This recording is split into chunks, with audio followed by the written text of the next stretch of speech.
Que legal ter você aqui no nosso canal. Assim como todo mundo fala, né? Se você ainda não é inscrito, inscreva-se no nosso canal, aperte no sininho para você receber a nossa notificação quando tiver mensagem nova, curta. E se essa mensagem que você está prestes a ouvir fizer sentido para você, compartilha ela com a sua família, com seus amigos e seja um missionário. Seja o braço de Deus nessa terra, levando a mensagem dele, uma mensagem de esperança a muitos corações.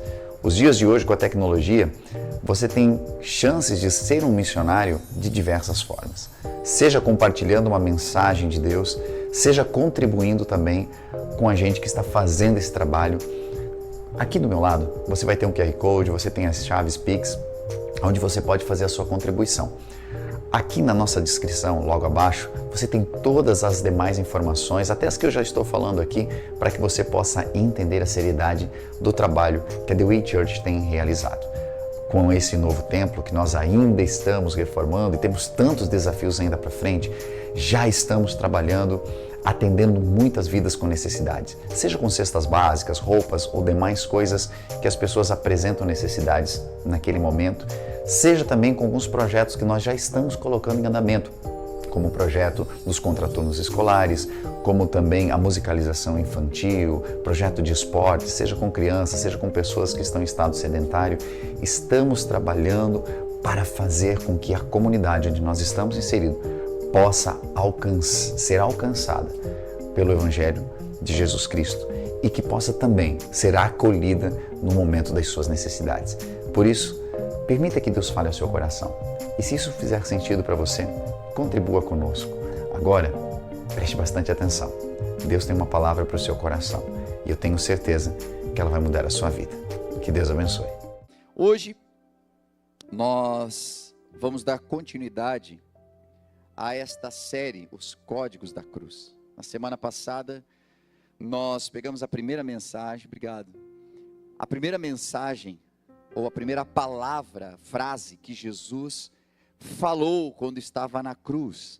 E ele disse: Pai, perdoa-lhes porque não sabem o que fazem. E nós entramos no cerne desse perdão, dessa recomendação, do que Jesus trouxe a partir desta palavra. E hoje nós vamos para o segundo texto. Ele está escrito no Evangelho de Lucas, no capítulo 23, versos 39 até o 43. Quero ler com você. Lucas capítulo 23, versos 39 a 43. Você vai perceber de que as frases de Cristo, elas não estão todas no mesmo livro. Elas estão espalhadas entre os 4 evangelhos, aonde cada evangelista colocou as frases, provavelmente as que chamaram mais a atenção. E quando nós fazemos um estudo, nós conseguimos entender como essas frases aconteceram, em que momento elas aconteceram. E hoje nós queremos então falar desta segunda. Lucas 23, 39 diz assim: Um dos criminosos que estavam ali dependurados lançava-lhe insultos. Você não é o Cristo? Salve-se a si mesmo e a nós. Mas o outro criminoso o repreendeu dizendo: Você não teme a Deus, nem estando sob a mesma condenação. Nós estamos sendo punidos com justiça, porque estamos recebendo o que os nossos atos merecem. Mas este homem não cometeu nenhum mal. Então ele disse: Jesus, lembra-te de mim quando entrares no teu reino. E Jesus lhe respondeu: Em verdade eu te digo, hoje mesmo estarás comigo no paraíso. Amém? É difícil ler isso aqui sem sentir algo. A visão do ladrão da cruz. Este homem que estava pregado ao lado de Jesus. Quando nós lemos no Evangelho de Mateus, nós percebemos de que Mateus relata de que ele também estava xingando Jesus. Ele começa juntamente com outro motivado pela dor dos cravos nas suas mãos, dos cravos nos seus pés, a reclamar, a xingar. E a Bíblia vai relatar de que eles o insultavam. Mas Lucas pega uma parte da história diferente. Ele pega uma parte da história onde um continua xingando, e o outro tem uma iluminação. E o outro, criminoso, olha para Jesus, e ele vê algo diferente. Ele percebe que Jesus é diferente. Ele percebe que ele não é qualquer criminoso. Ele percebe que em todo tempo Jesus está mantendo sua calma. Ele, quem sabe, olha para ele e não o escuta dizer outra coisa. No meio de tantos insultos, no meio, quem sabe, ou diante dos fariseus que diziam: desce daí, tu não és Deus. Ele abre a sua boca e diz: Pai, perdoa-lhes, porque não sabem o que fazem. Eu gosto de pensar que no momento em que ele escuta isso, alguém entregando perdão, este homem, um destes criminosos, pensa: tem uma coisa muito errada aqui. Este homem é diferente. Quem é este homem? E então, ele levanta os seus olhos, quem sabe, e olha uma plaquinha, porque havia sempre uma identificação. E na identificação do criminoso, havia o crime que o criminoso cometera. Só que na plaquinha que Pilatos fez para Jesus, não podia colocar crime nenhum, porque ele não tinha crime. E Pilatos mesmo disse: não vejo crime algum neste homem. Então Pilatos escreveu: Jesus Cristo, Rei dos Judeus. A acusação era de que ele era rei. A acusação criminal era de que este homem se intitula rei. Este homem, agora o criminoso, quando olha para Jesus, ele decifra um código da cruz. Porque enquanto muitos estavam achando que aquilo era uma chacota, está aí o rei, pregamos o rei. Este homem entendeu uma mensagem que Jesus certa vez falou, dizendo: o meu reino não é deste mundo. A cruz estava trazendo uma mensagem, mas não era claro para todos. Assim como hoje a Bíblia Sagrada traz uma mensagem que não é clara para todos. E nós nos deparamos, às vezes, com pessoas que dizem, gostam de dizer, né? Li a Bíblia de capa a capa. Já li toda a Bíblia. E então ficam cuspindo sabedoria, entre aspas, mas sua vida é toda torta e não condiz com aquilo que a Bíblia diz. Porque se ela for apenas lida como um livro, talvez vai lhe trazer muitas histórias para sua cabeça. Mas quando ela é estudada como a palavra de Deus, então ela muda a sua história de vida. Este homem estava nos últimos momentos. Este criminoso, ele lê aquela placa e ele entende: se este homem realmente é rei, o reino dele não é deste mundo. Quando alguém poderia esperar de que este homem perdido, criminoso, conseguiria decifrar aquele código? E aí eu entendo a palavra que diz que Deus usa as coisas loucas deste mundo para confundir as sábias. Haviam religiosos ali, estudantes da religião, mas não conseguiam decifrar o que um criminoso arrependido pôde decifrar. Ele estava naquele momento olhando, mesmo condenado à morte, ele reconhece de que Jesus é diferente. Ele creu em Jesus. E isso me ensina também que a fé genuína nem sempre precisa de sinais visíveis ou de milagres espetaculares para acontecer. mas crer numa palavra. Aquele homem pregado na cruz, ele não viu Jesus operar nenhum milagre. E as pessoas dizem, não, se eu ver um milagre, aí sim eu vou. Ele não viu nenhum milagre. Ele não viu nenhum paralítico andar, ele não viu um cego enxergar naquele momento, ele não viu nada. Ele leu uma palavra e ele creu. A fé vem pelo ouvir a palavra de Deus. E se você estiver diante da palavra e ler essa palavra, ela tem poder de atingir o teu coração. A Bíblia diz que a palavra do Senhor é como um martelo que esmiuça a penha, esmiuça a pedra, ele quebra as estruturas. Uma palavra. Este homem leu uma palavra e ele não viu nada, mas ele creu. Em meio à sua dor, à sua vergonha, em meio a tudo, ele é tomado de arrependimento e ele consegue ver além daquilo que os olhos talvez estavam querendo mostrar para ele. Isso me mostra, queridos, de que é necessário que a gente reconheça de que muitas vezes há sinais no nosso dia a dia que estão ali claros diante de nós, mas nós não estamos vendo.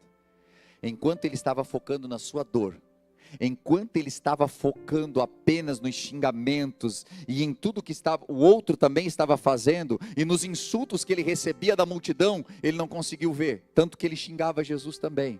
Mas no momento que ele aquieta o seu coração, e ele lê a palavra, então ele é atingido por aquela mensagem: Rei dos judeus.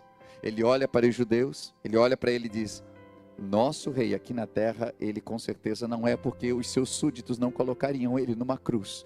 Então ele olha para aquele rei e diz: lembra de mim quando você entrar lá no seu reino. Eu sei que o teu reino não é daqui, mas quando você entrar lá, lembra de mim e me leva com você. Aleluia. Uma simples oração. Eu não sei quantos anos ele tinha, mas quem sabe uma vida inteira na criminalidade. No último momento ele teve um encontro com a sua salvação.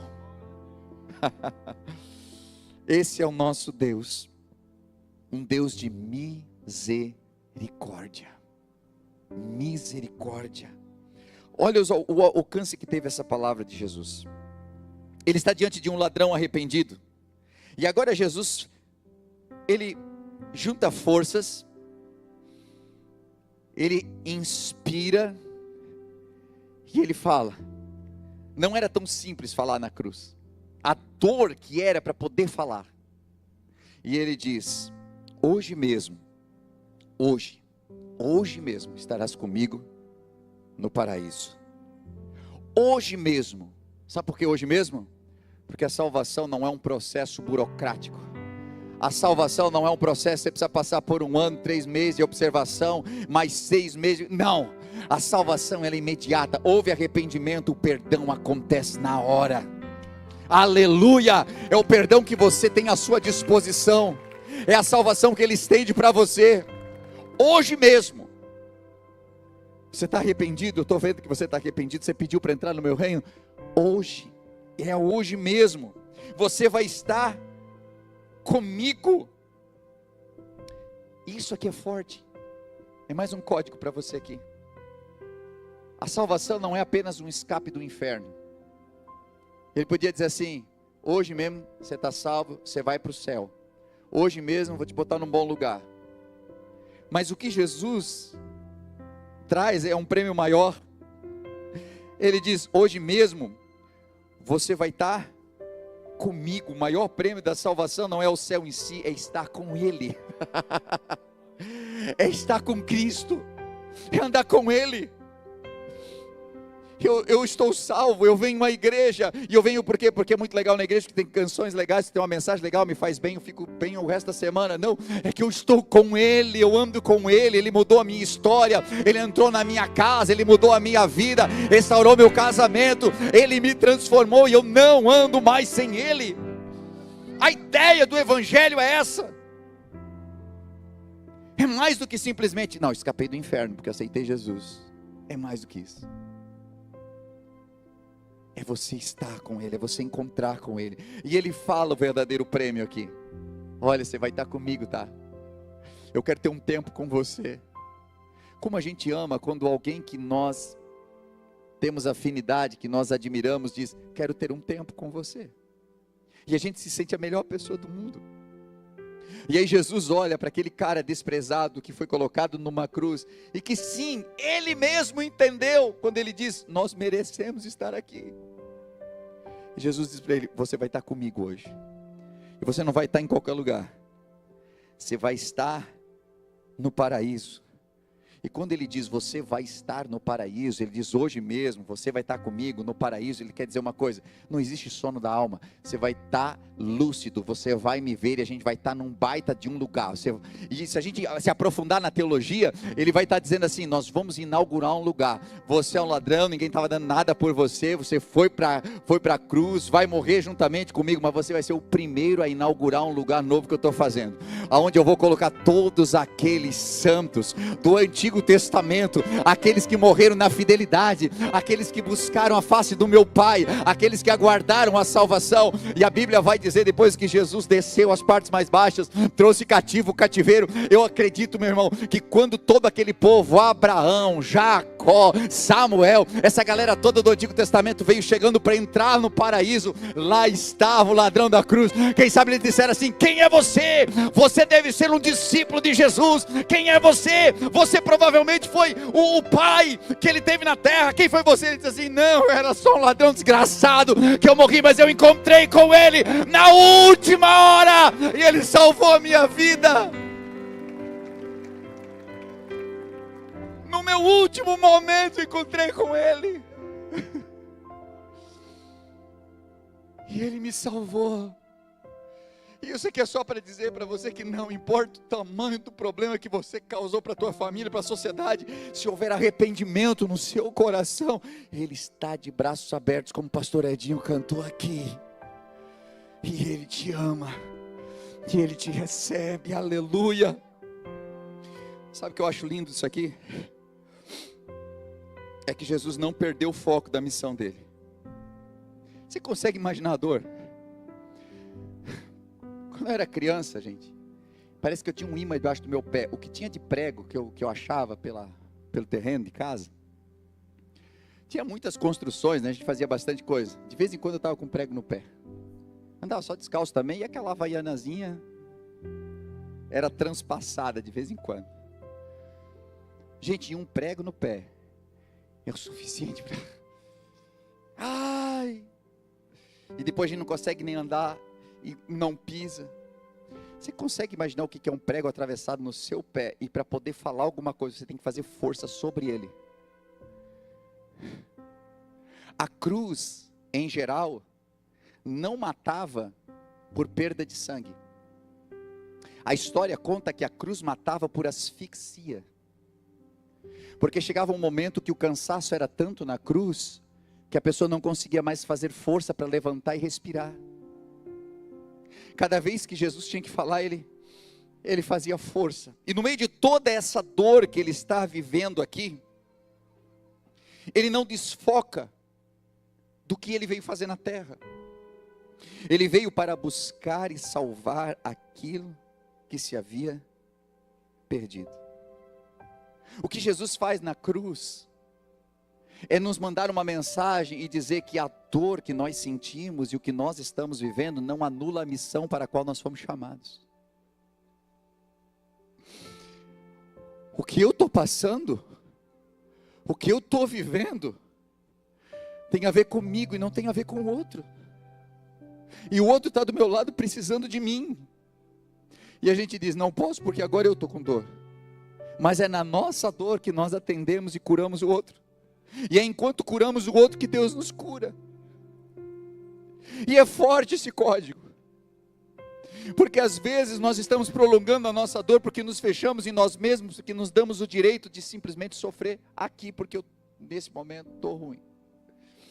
Não vou mais fazer nada, não me envolvo mais com a igreja, não quero mais fazer, não vou trabalhar no ministério, não contem comigo, porque eu tenho muito trabalho, porque eu tenho muita luta, porque eu tenho muito isso, eu tenho muito aquilo. Jesus podia dizer assim: cara, eu nem vou olhar para o lado, esse cara agora há pouco estava me xingando. Não faz muito tempo ele estava me xingando, agora está pedindo para entrar no meu reino. A dor faz a gente falar besteira. A dor faz a gente tratar mal as pessoas. Sabe, você com dor e o cara te xingando, daqui a pouco ele é assim, ô, me leva para o teu reino, vai para o quinto inferno, vai. Para de mexer a paciência. É muito rápido quando tu está com dor, tu fala um negócio, depois, desculpa, tá? Desculpa o que eu falei, né? Mas Jesus tinha um foco na missão.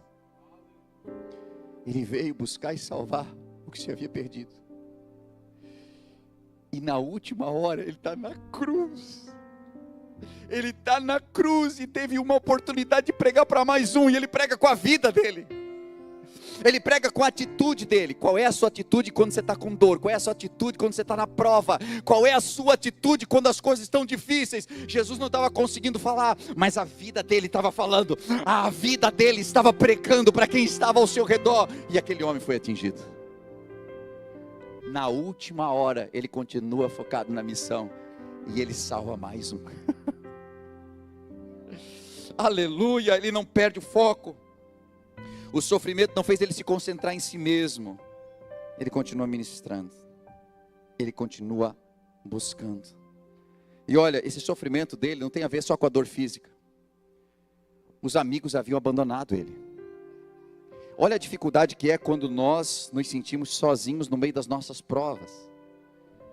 Gente, Jesus, no momento em que ele começou, que ele foi levado e começou a ser espancado e tudo aquilo que você já sabe que aconteceu antes da crucificação, sumiu quase todo mundo. João ficou ali junto de Maria, Pedro nem vou dizer, né? Você sabe o que aconteceu, negou. Os outros se dispersaram, todos. Mas, mesmo que as pessoas prometeram fidelidade a ele, mesmo que alguém diz, até a morte eu vou contigo, ninguém vai botar a mão em ti, hein? Enquanto eu estiver aqui, sabe aquele amigo que diz assim, conta comigo para sempre, tá? Ei, você não está sozinha, sempre que precisar pode me ligar. E quando você faz isso, ou não te atende, ou é uma hora ruim, ou, ai, que pena, ai, mas vai dar tudo certo, tá? E aí você sentiu que, e às vezes não é nem maldade, às vezes é o processo. É o processo. Porque quando você está vivendo esse processo, o que a cruz nos ensina aqui, é que mesmo no abandono, mesmo na traição, mesmo na negação, Jesus continuava focado na missão dele. Essas coisas queriam arrancar dele, sabe, algo ruim, mas não tinha nada de ruim para sair dele.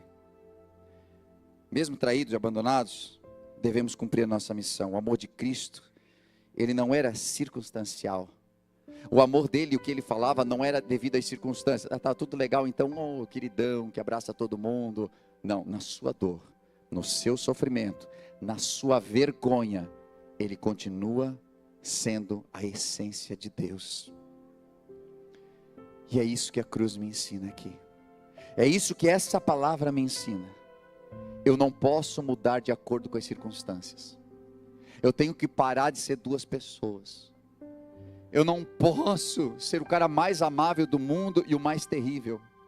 Eu não posso causar essa impressão em quem está ao meu redor. Quem será que acordou hoje da cama? Sabe quem foi? O médico ou o monstro? Quem? O Hulk ou Bruce Banner?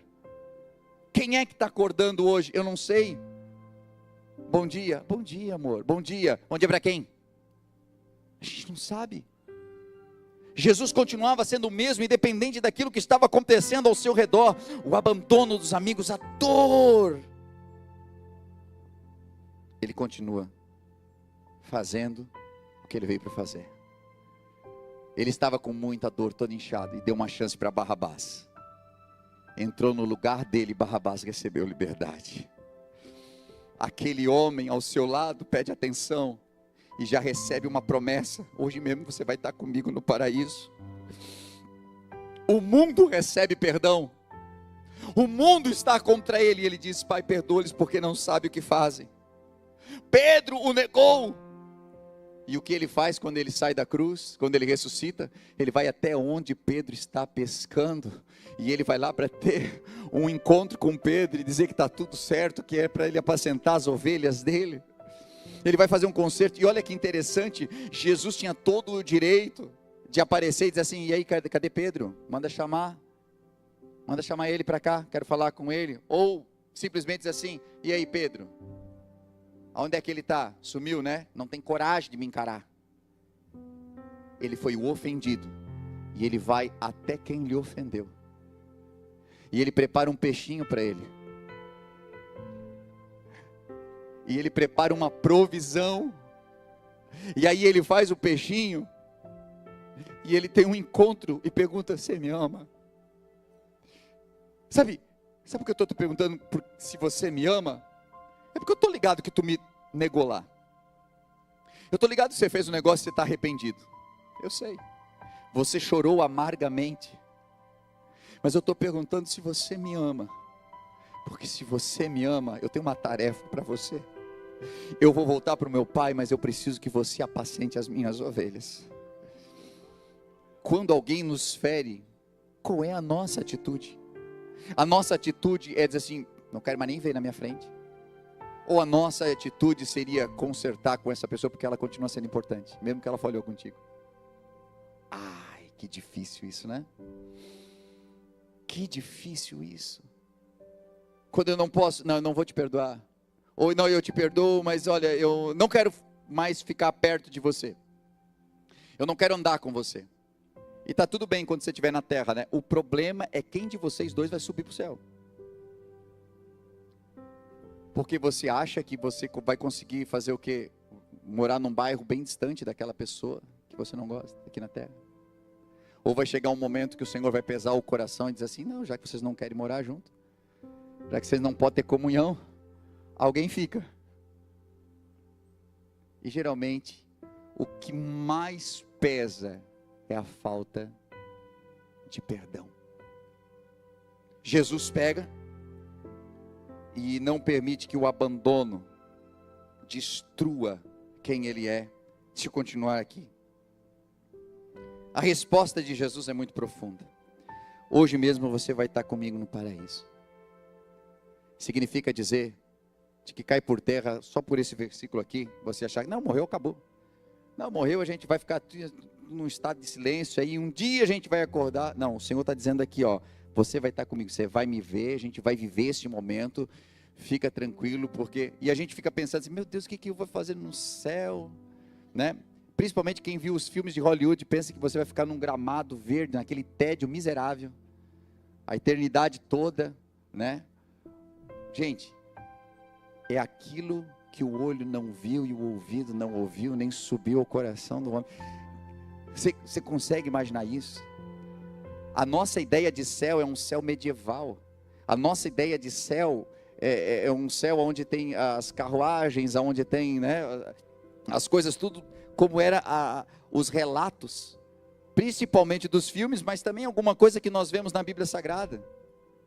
Por que é dessa forma? Porque era dessa forma que eles entendiam como descrever. Agora você consegue imaginar que hoje nós vivemos num mundo hipertecnológico?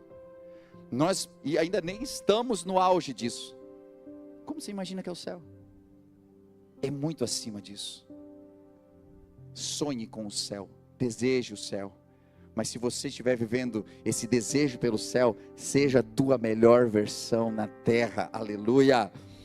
Então não há sono da alma. O que acontece é que nós vamos ter esse encontro.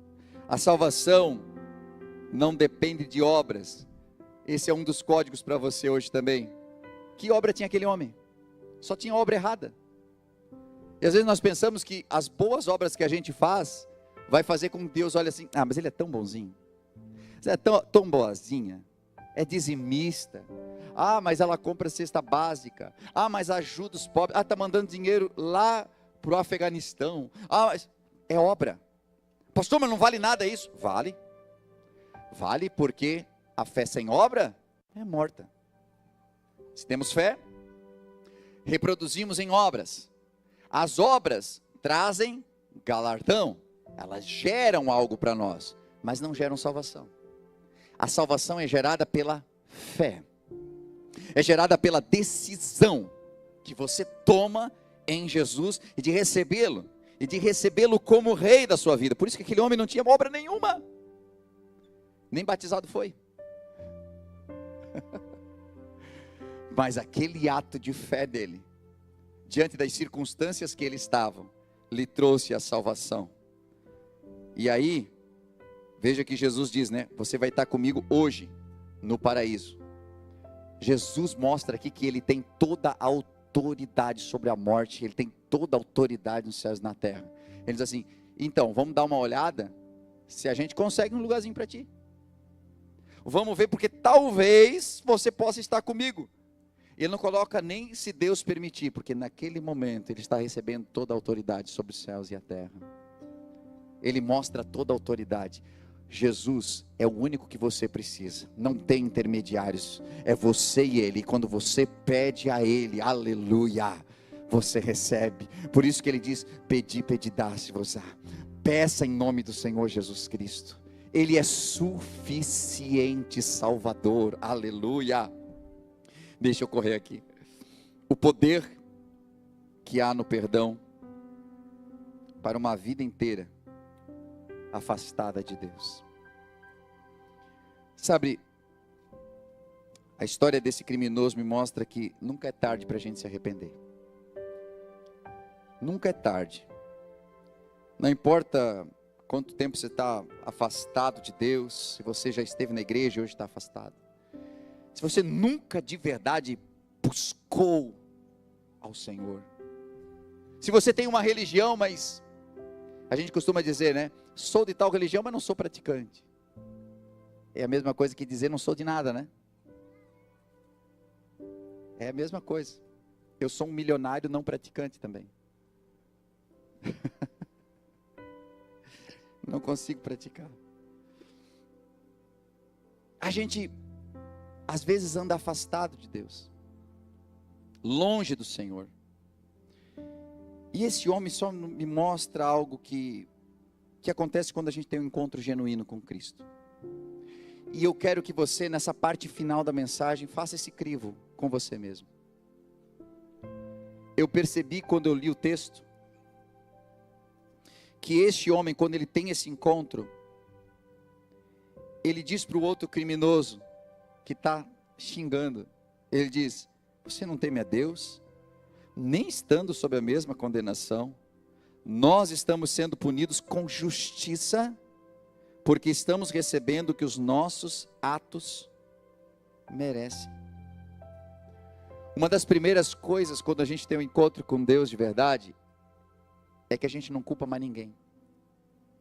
A gente sabe que sou eu. Sou eu. Eu mereço. Na verdade, eu merecia muito mais. É a graça que está me cobrindo. Eu estou no meio do sofrimento e eu digo, é pouco. Tenha misericórdia de mim. Eu paro de dizer, isso é por conta da minha mãe, isso é por conta do meu pai, do meu marido, da esposa, enfim. Eu paro de dizer. E essa situação é por causa de fulano de tal que não gosta de mim. Ou por causa do colega de trabalho. Ou por conta de, enfim, maldição hereditária. E aí vai. A gente começa a olhar a realidade quando está diante de Jesus de verdade. Eu mereço. Eu estou nesse sofrimento aqui, mas a culpa é minha. Não é de mais ninguém. Esse é um arrependimento genuíno. E ele passa uma vida inteira no pecado, mas ele encontra graça naqueles últimos momentos da sua vida. Isso não quer dizer, e pelo amor de Deus, nunca pense que a gente pode adiar essa decisão para os últimos momentos, porque você não sabe qual é o teu último momento. Você não sabe quando será o teu último momento. Mas a misericórdia de Deus alcançou aquele homem. A misericórdia de Deus foi até ele. E a única coisa que Jesus olhou, entenda isso. Isso aqui é forte para a gente orar. Jesus não olhou para ele e perguntou da família dele, da origem dele. Não perguntou para ele, se eu te der mais uma chance, o que você vai fazer? Não perguntou classe de pecados desse homem, o que você cometeu? Jesus não perguntou nada. Ele olhou e viu algo naquele homem. Aquele homem olhou para Jesus e viu algo. Ele é diferente. Aí ele procurou e leu a placa. E ele entendeu. Ele é rei. Ele é rei, mas o reino dele não é deste mundo. E ele faz um pedido. Esse pedido só aconteceu por algo que Jesus viu nele. E o que Jesus viu nele? Arrependimento genuíno. É quando a gente passa por cima do próprio orgulho. É quando a gente está à beira da morte, ou a gente está à beira do fracasso, à beira da falência, à beira de tudo aquilo que as pessoas avisaram e disseram: olha, vigia, porque vai dar errado, você não tem que entrar por esse caminho, e você entrou, e você fez tudo errado, e você cometeu tudo aquilo, e agora você está lá na cruz, e eu não sei que cruz você está, eu não sei o que você está vivendo, mas quem sabe você está vivendo as consequências dos seus erros. E eu sei que é difícil falar isso porque nos confronta, mas quantas vezes nós estamos vendo a consequência dos nossos erros, como este homem? E tem gente que diz assim: morro, mas não admito. Ah, mas eu não vou falar, porque se eu disser aqui, já vão dizer assim: eu te disse, eu te falei, eu te avisei. E a gente não quer ouvir isso. Só que aquele homem passa por cima de tudo. Ele olha naquele momento e não pense que as pessoas, quando estão ali na última, sabe, está quase tudo perdido, e você pensa assim: ah, mas daí se arrepende, né, porque está quase tudo perdido. Pois tem gente que morre sem se arrepender. Vem um espírito de orgulho tão forte, e é tão forte, que a pessoa não consegue voltar atrás. Eu contei a minha experiência de quase morte, certa vez aqui, para as pessoas, quando fui salvar alguém na água, e acabei, né, tirando e eu ficando, enfim. E resumindo aqui, outro dia eu posso contar novamente. Naquele momento eu estava afastado dos caminhos do Senhor. E quando eu estava morrendo, veio a voz dizendo que eu ia me perder. A voz calma, serena, mas que dizia: eu te avisei tantas vezes. E neste momento, você sabe para onde você vai. Mas depois de todo aquele sermão, que para mim foi um tempo grande, para as pessoas foram 2 segundos que eu fiquei lá. Naquele momento, eu ouvi a voz dizendo: erga a tua mão. E quando eu fui erguer a mão, uma outra voz veio, e muito forte, convincente, e dizia: ah, agora vai correr para o papai. Agora todo mundo corre, não encara até o fim. E por mais idiota que seja, a voz é tão convincente, o orgulho é tão convincente, que por 2 vezes as minhas mãos ficaram para baixo e eu estava morrendo. Estava sentindo já a alma saindo do meu corpo. Este homem com certeza enfrentou dificuldades. Enfrentou dificuldades que não queriam deixá-lo olhar para a cruz. Encontrou dificuldades para que pudesse acreditar de que poderia mudar a sua vida naquele momento. Encontrou dificuldades em abrir a sua boca. Encontrou dificuldades em refletir sobre a sua vida. Encontrou dificuldades em ter que dizer: sou eu. Nós merecemos o que tem aqui. Por quê? Porque o mundo deles ali naquele momento, o país deles estava tomado por Roma. Eles eram pessoas que lutavam contra isso. Tinha situação, várias situações que talvez nós só vamos encontrar na eternidade a resposta para isso. Mas naquele momento ele para de culpar todo mundo, ele para de ver defeito em todo mundo, ele para de acusar todo mundo, e ele começa a olhar para dentro e dizer: sou eu. E quando ele diz sou eu, por favor, lembra de mim quando você entrar no teu reino. Jesus olha para dentro daquele homem, e com aquele olhar maravilhoso de Jesus, sabe aquele escaneamento que acontece assim, já não havia mais pecado, porque o arrependimento aconteceu. Quando há um verdadeiro arrependimento, há uma mudança de vida. Jesus escaneia ele assim, diz assim: está apto, o arrependimento te salvou, hoje mesmo vai acontecer na sua vida, você vai ter um encontro comigo, a gente vai inaugurar o paraíso juntos, vai acontecer o extraordinário. Satanás pensou que ia levar você, mas eu ganhei mais uma, aleluia. Coloque-se de pé comigo, por gentileza, queridos.